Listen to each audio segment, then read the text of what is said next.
हमने इस्तेमाल किया वर्ड संविधान, संवैधानिक संस्थाएं, तो हम उसी दायरे में रहेंगे ना। मेरा मानना है, हमारी पार्टी ऐसा समझती है कि हर समस्या के निराकरण के लिए संविधान है और संवैधानिक संस्थाएं हैं। मान लीजिए फिल्म से जुड़ा हुआ कोई मामला है, उसको सेंसर बोर्ड देखेगी। जब सेंसर बोर्ड है तो इसका टेंशन हम लोग क्यों लें? वो सेंसर बोर्ड में जो बैठे हुए लोग हैं वो लें, या तो वो पास करें या फेल करें।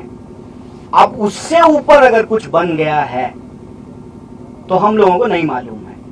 तब तो फिर कोई भी आता है, मंत्री आकर के कुछ भी बोलता है, तो फिर अलग अलग राज्य का अपना अपना सेंसर बोर्ड होगा, अलग अलग धर्म का अपना सेंसर बोर्ड होगा, अलग अलग जाति का सेंसर बोर्ड होगा, अलग अलग जिले का सेंसर बोर्ड होगा। फिर जब भी इस देश में कोई सिनेमा बने तो जो है एक कॉपी जो है वो सारे सेंसर बोर्ड को भेजा जाए, फिर रिलीज हो। कोई तो डेकोरम होगा ना। हम कह रहे हैं कि जैसे केसरी रंग पे कॉपीराइट, किसका कॉपीराइट है केसरी रंग पे? महात्मा बुद्ध के छीवर का रंग केसरिया है।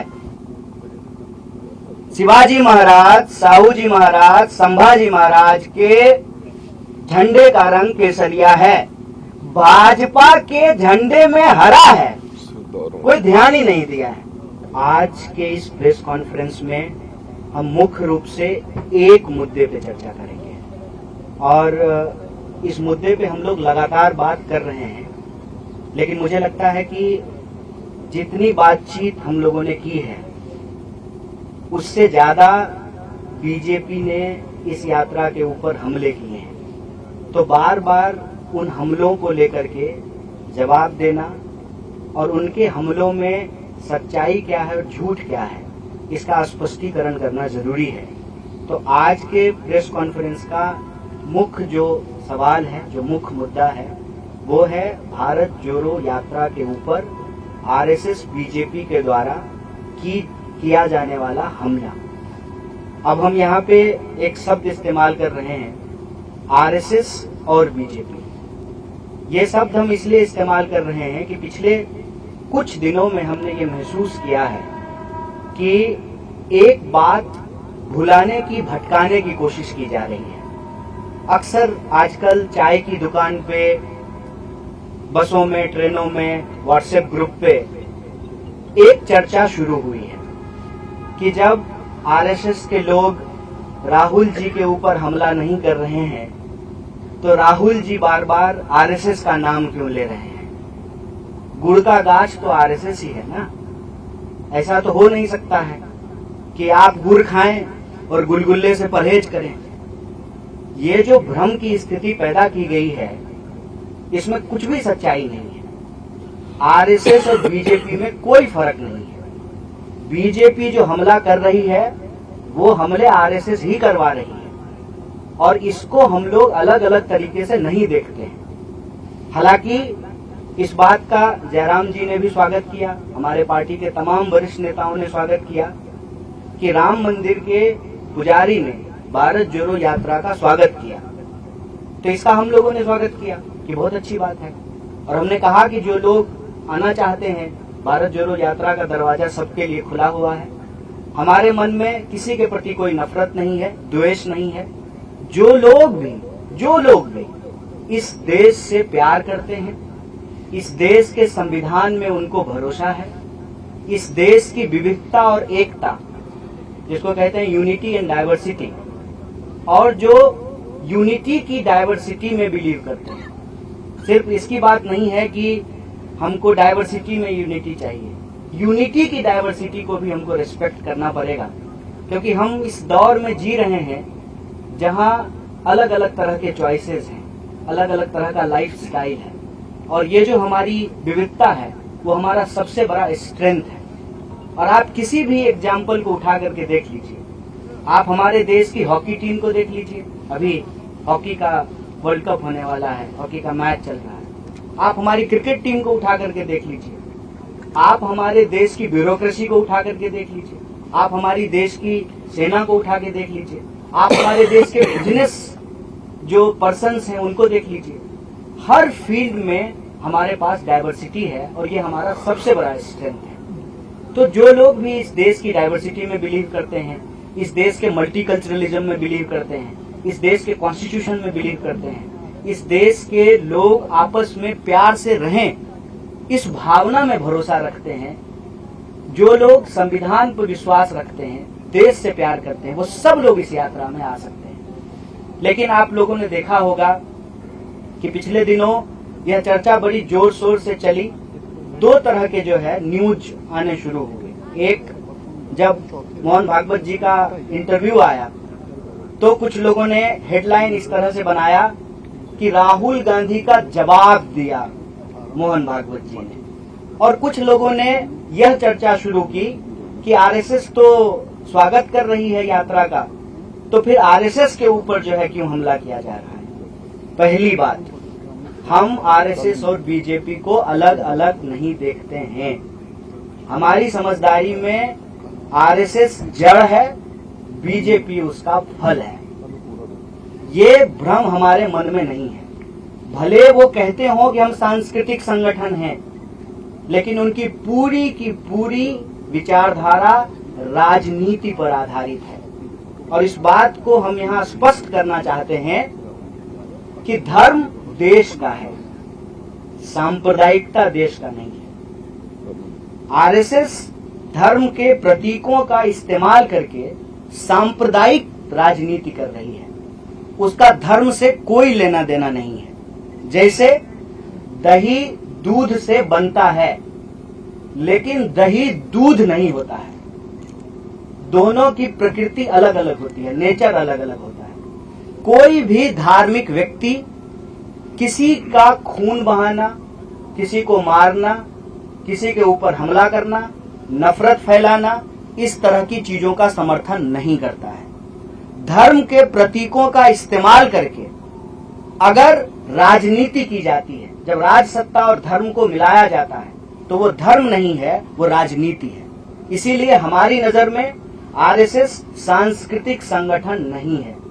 सांस्कृतिक प्रतीकों का इस्तेमाल करती है अपने राजनीतिक लाभ के लिए। जैसे स्वयं उन्होंने कहा कि सनातन धर्म सबसे प्राचीन है, तो सनातन धर्म का डेट जो है वो 1925 से तो नहीं शुरू होता है, वो तो हजारों साल पुराना है। मतलब आरएसएस के बनने से पहले भी धर्म था और आरएसएस के बाद भी धर्म रहेगा। इसका मतलब आरएसएस का धर्म से कोई लेना देना नहीं है। बस वो धर्म के प्रतीकों का इस्तेमाल करते हैं कि उस धर्म में आस्था रखने वाले लोगों का जो राजनीतिक विचार है उसको प्रभावित किया जा सके। जैसे अगर किसी खास पहचान के आधार पर राजनीति होगी तो उस पहचान को रखने वाले जो लोग हैं उनका वोट लेना आसान हो जाएगा। इसीलिए आप लोग आजकल के जो जितने नारे हैं उसको ध्यान से सुनेंगे तो उसमें क्या कहा जाता है, उसमें क्या बोला जाता है और उसमें अक्सर क्या की जाती है। देश का जो बुनियादी सवाल है, रोजी रोटी, कपड़ा, मकान, शिक्षा, स्वास्थ्य, सड़क, बिजली, पानी, उसको भटका दिया जाता है। और ये अंग्रेजों की चाल है, ये भी हमको समझना पड़ेगा। बतौर भारतीय राष्ट्रीय कांग्रेस हमको इस बात का गर्व है कि हम इस देश की आजादी के लिए अंग्रेजों से संघर्ष किए, देश को आजादी मिली, कदम दर कदम बढ़ा करके लड़खड़ाते हुए, संभलते हुए देश हमारा आज इस मुकाम पे आकर के खड़ा हुआ है, जहां उस संविधान के दम पर देश का एक व्यक्ति जो कहते थे कि हम चाय बेचते थे, वो देश के प्रधानमंत्री बन पाए हैं। तो सबसे सर्वोच्च जो है वो संविधान है और इस संविधान की रक्षा करना हमारी पार्टी का कर्तव्य है। और ये प्रश्न जो है हम पूछना चाहते हैं आरएसएस और बीजेपी से कि आप बताइए कि आप संविधान को मानते हैं कि नहीं मानते हैं। अगर आप संविधान को मानते हैं तो फिर आप नहीं तय कर सकते हैं कि इस देश में रहने वाले 135 करोड़ लोग किस तरह से अपना जीवन जिएंगे, कौन कैसे पूजा करेगा, कौन कैसे अपने धर्म का पालन करेगा, कौन कैसे अपना जीवन यापन करेगा। इसको देश का संविधान तय करेगा, कोई व्यक्ति तय नहीं करेगा। और आपकी जानकारी के लिए मैं आपसे साझा करना चाहता हूं कि जब श्री अटल बिहारी वाजपेयी जी की सरकार बनी थी तो ऑलरेडी उन्होंने संविधान को बदलने की इच्छा जाहिर की रिव्यू कमेटी बनाया था संविधान को बदलने के लिए। हाल के दिनों में भी आपने देखा है कि संविधान के ऊपर लगातार हमले हुए हैं और अब यह बात सामने आई है कि सॉवरेन क्या है। देश का कॉन्स्टिट्यूशन सॉवरेन है, वो सर्वोपरि है, उसी के आधार पर चीजें होंगी। अगर उसमें कोई परिवर्तन करना है उसकी बात भी उस संविधान के अंदर ही लिखी हुई है। इसीलिए हमारी ये समझदारी है, पहला कि आरएसएस और बीजेपी अलग अलग नहीं है। दूसरा, धर्म, सनातन धर्म, हिंदू धर्म आरएसएस के बनने से पहले भी था, आरएसएस के बाद भी रहेगा। तीसरा, धर्म और सांप्रदायिकता में फर्क होता है। धर्म का इस्तेमाल सांप्रदायिकता की राजनीति के लिए जरूर की जाती है, लेकिन सांप्रदायिकता धर्म नहीं है। और चौथा, इस देश में संविधान सर्वोच्च है।